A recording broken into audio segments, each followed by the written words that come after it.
Bishop yashabye entebe kanise zo kutandikaho buriso busya okwehagura ahabwa Sayuni okurekeraho mangu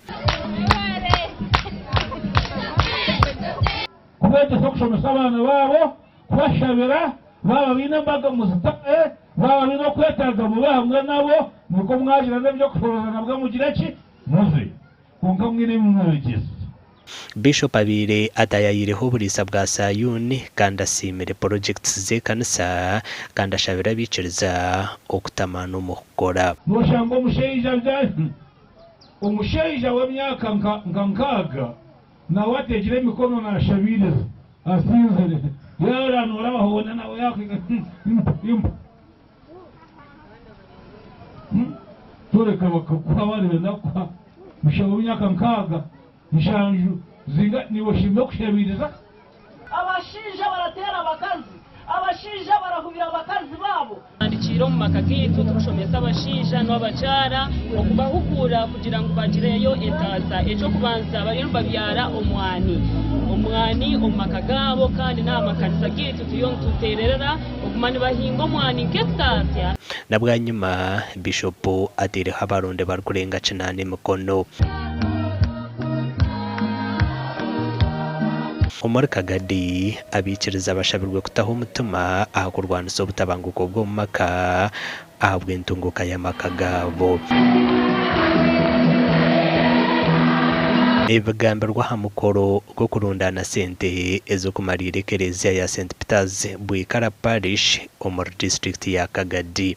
And we hope that once this church is completed it can house at least 1,500 people at a go when they are seated together in the same church listening to the word.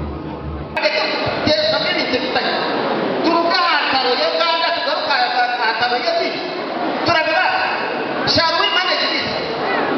So the politics to on merit. Hona nabwo abikiriza abashabirwa kutaho amani omu projects zo kubinga ubworo omu makagabo. Atari kugamba obwendarwara munda asomesa obumezi bwana obumezi tibusemera kwikara bisesesi aha mukorogo abikiriza bashabirwa kurekeraho okushisha ebyo bahangwa. Some were not only looking for survival because they were cutting big trees for commercial purposes, but this ordinary community we are just looking for planting maize, maybe planting a few things for survival.